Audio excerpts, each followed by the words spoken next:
그래, 내년에 갤럭시 폴드가 2가지 종류로 나올 수 있다고 하니까 지금부터 이렇게 절약하면 둘 다 살 수 있어. 아 잠깐, 내년에 아이폰 폴드까지 나온다고? 이것도 2번에 나눠 먹어야. 안녕하세요, 피노트입니다. 트라이폴드 출시 이후 이 폴더블 기기에 다시 이목이 집중되고 있는데요. 2026년, 그러니까 내년에는 폴더블 스마트폰 시장에 진짜 대격변이 일어날지도 모르겠습니다.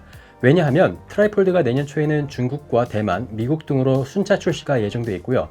특히 내년 하반기에는 아이폰 폴드와 갤럭시 와이드 폴드가 함께 출시될 가능성이 높기 때문입니다. 시장조사기관 IDC는 내년 아이폰 폴드가 출시되면 첫 해 전세계 폴더블 스마트폰 시장에서 아이폰 폴드는 점유율 22%, 매출액 기준으로는 34%를 차지할 것으로 분석했습니다.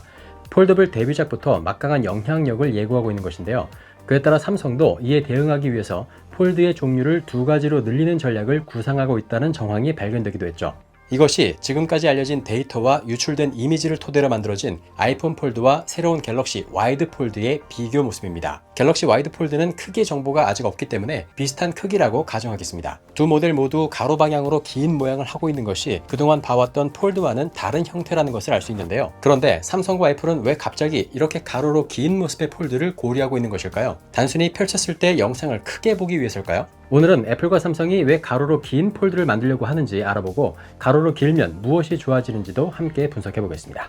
아이폰 폴드는 iOS 26 초기 빌드에서 V68이라는 코드명으로 확인되기도 했는데요. 지난 11월 대만의 연합신문망은 폭스콘 그룹이 폴더블 아이폰을 위한 전용 생산 라인을 마련했고 제품이 소량 시험 생산 단계에 진입했다고 보도하기도 했습니다. 아이폰 폴드의 공급망이 확보되면서 관련 정보가 급증하고 있는데요. 그에 따라 아이폰 폴드의 구체적인 데이터도 이미 상당수 유출되어 있습니다. 알려진 아이폰 폴드의 내부 화면 크기는 약 7.76인치, 해상도는 2713 곱하기 1920이라고 합니다. 내부 화면의 화면 비율을 계산해보면 14.1대 10인데요. 조금 생소한 비율이라고 생각할 수도 있지만 이 비율은 여러분이 알고 있는 A4 용지의 비율과 동일합니다. 1대 루트 2 비율이라고도 표현하는데요. 그렇다면 왜 아이폰 폴드가 A4 용지의 비율을 선택했을까요?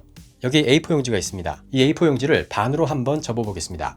네, 그러면 놀라운 사실이 드러나는데요. 접힌 상태의 종이의 비율도 정확히 1.14대 1로 접기 전과 후가 동일한 비율이라는 것입니다. 실제로 알려진 아이폰 폴드의 외부 디스플레이는 약 5.49인치에 해상도는 2088 곱하기 1420이라고 알려져 있는데요. 계산을 해보면 외부 화면 비율도 14.7대 10으로 내부 화면과 최대한 유사한 비율로 맞춘 것을 알 수 있습니다. 바로 이 부분이 애플의 제품 철학과 맞닿아 있다고 할 수 있는데요. 이렇게 가로로 긴 형태의 A4 비율은 접었을 때나 펼쳤을 때나 사용자가 최대한 동일한 UI 경험을 할 수 있는 비율인 것입니다. 펼친 상태에서 메인 화면을 세로로 돌리면 커버 화면과 크기만 달라질 뿐 비슷한 비율을 유지하고 있기 때문에 UI 설계 부담을 크게 줄일 수 있고 사용자 경험을 일관되게 유지하기 쉬워집니다. 가로 방향으로 사용할 때도 아이패드를 회전시키는 정도의 UI 변화만 주면 되기 때문에 그동안 애플의 사용자 경험을 그대로 유지할 수 있습니다. 만약 내부 화면을 이분할해서 사용한다면 각각이 커버 디스플레이와 거의 비슷한 크기와 비율이 되면서 커버 디스플레이를 2개 사용하는 느낌을 받을 수도 있습니다.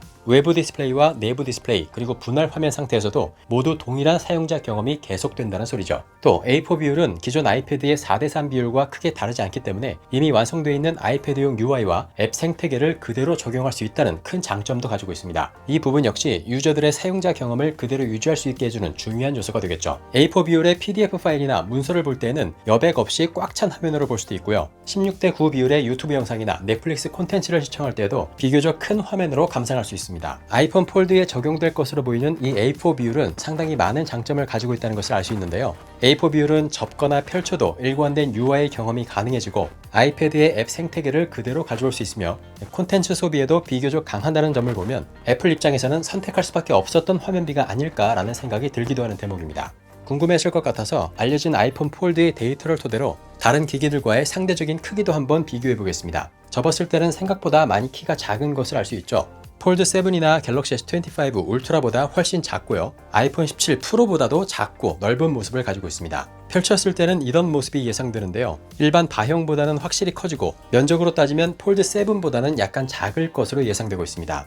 가장 비슷한 크기가 될 것으로 보이는 아이패드 미니와 비교를 해보면 아이폰 폴드가 작기는 하지만 베젤이 좁아서 화면 크기는 비교적 차이가 나지 않는 모습이고요. 갤럭시 G 트라이폴드와의 비교에서는 트라이폴드가 훨씬 더 큰 것을 확인할 수 있습니다. 삼성은 폴드를 접었을 때 일반 폰처럼 쓸 수 있는 사용성과 또 그에 따른 그립감을 중요시했기 때문에 폭이 넓은 형태의 폴드는 그동안 출시 순위에서 다소 밀렸다고 볼 수 있을 텐데요. 하지만 애플이 새로운 화면비를 가진 아이폰 폴드로 이 폴더블 시장에 진입하는 만큼 삼성도 이에 대응을 하고 있는 것으로 보입니다. 얼마 전 공개된 삼성의 비공개 설문조사 자료라고 알려진 이미지에서 볼 수 있듯이 삼성도 4대3 비율로 추정되는 새로운 갤럭시 폴드 와이드 버전을 고려하고 있다는 정황이 이를 말해주고 있는 것인데요. 만약 이런 모양으로 출시된다면 갤럭시 폴드 와이드 모델 역시 아이폰 폴드와 비슷한 구조적 장점을 가지게 될 것으로 전망됩니다. 또 아이폰 폴드의 디스플레이는 삼성 디스플레이에서 독점 공급한다고 알려져 있는데요. 삼성 디스플레이가 오랜 시간 애플의 까다로운 폴더블 디스플레이 요구사항을 맞추고 있다고 알려져 있는 만큼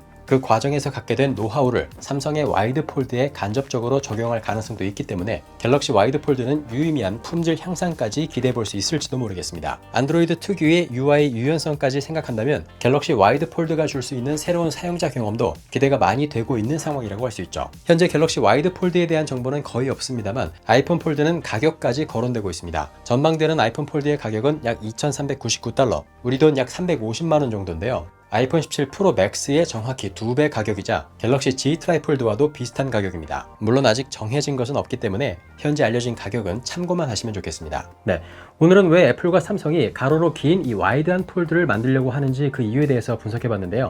생각보다 와이드한 형태가 주는 장점이 많은 것도 확인할 수 있었습니다. 하지만 그동안 삼성이 걱정했었던 이 그립감이 떨어지는 문제와 기존 바형 스마트폰과는 다른 사용감이 단점으로 부각될 가능성도 있을 것으로 예상되고 있는데요. 내년에 애플과 삼성에서 이런 와이드한 폴드가 출시된다면 여러분은 구매하실 계획이신가요? 구매하신다면 어떤 폴드가 더 매력적인가요? 오늘 내용대로 내년에는 다양한 폴더블 기기를 만나볼 수 있기를 기대하면서 저는 다음에 더 재밌는 내용을 가지고 다시 찾아오겠습니다. 빈노트였습니다.